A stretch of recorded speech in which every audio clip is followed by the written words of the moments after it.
Well, hello again, all you fine people out there in YouTube land. This is the NRA Man Forever coming to y'all on this wonderful evening down here in South Texas.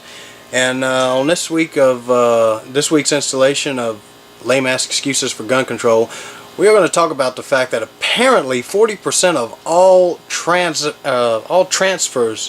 of guns are done without background checks. So let's dive into that a little bit.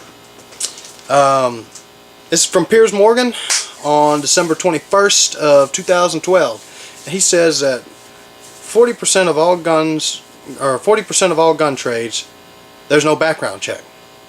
I love Piers Morgan because so many of his quotes are so grammatically incorrect, it makes me look absolutely perfect and fluent in the English language, which is not easy to do.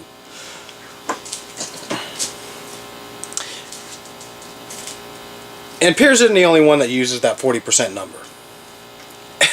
A lot of the gun grabbers out there are using it. Almost every single one of them are using it. But where is it coming from? I know where it's coming from. It is coming from a study conducted in 1997 by the National Institute of Justice. Now, this is one of those studies that should be invalid from the get-go, because of the way that it was conducted and because of the parameters and the protocols that they used to poll people, for lack of a better way of saying it. And here's how they did it. The survey it was a survey, and it covered 2,568 households. They asked several questions about gun ownership to include where it was exactly the firearm was obtained. If the household or the representative of that specific household said, no, we don't have any guns, they checked the box, they moved on to the next one. Out of 2,568 households, they got 251 that answered yes to gun ownership. Of them, 35.7% said that they had at least one gun that was acquired from anywhere but a federally licensed firearm dealer. And in some of the cases, they simply just guessed.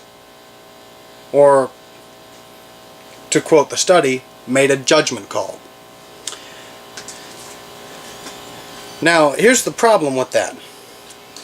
Yeah, 35.7 rounds up to 40. Okay, whatever. I can live with the 4.3% disparity.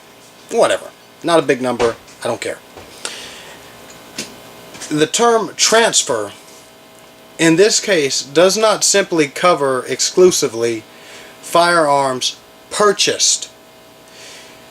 They are using the term transfer to also include firearms that were passed down from one family member to another, be it a husband buying a pistol for his wife so she can get a concealed carry permit and keep it in her purse, a shotgun that was passed down from grandpa to dad to junior and will be passed down to junior's kid, all the way, and also to include private non-commercial transfers between one private individual person to another private individual person in a non-commercial circumstance. Now,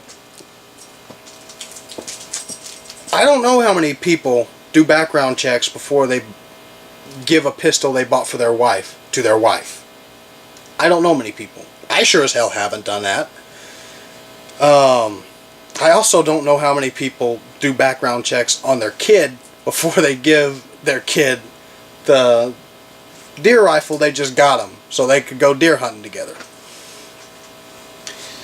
The 40% number is overly inflated, it's overly used, and it does not apply if you're using it and you're quoting that study, that 1997 study, that nearly 20-year-old study. It doesn't apply because the term transfer does not strictly concern firearms purchased from one person or one institution by another person. It also includes, as I said, gifted firearms and inherited firearms. Those situations don't require background checks legally. The real number of actual purchases, not transfers, purchases done outside of the national background check system it has to be. There's no way that it is higher than 20%. There can't be. This is the NRA Man Forever reminding you that united we stand and divided we surely will fall. Join the NRA today.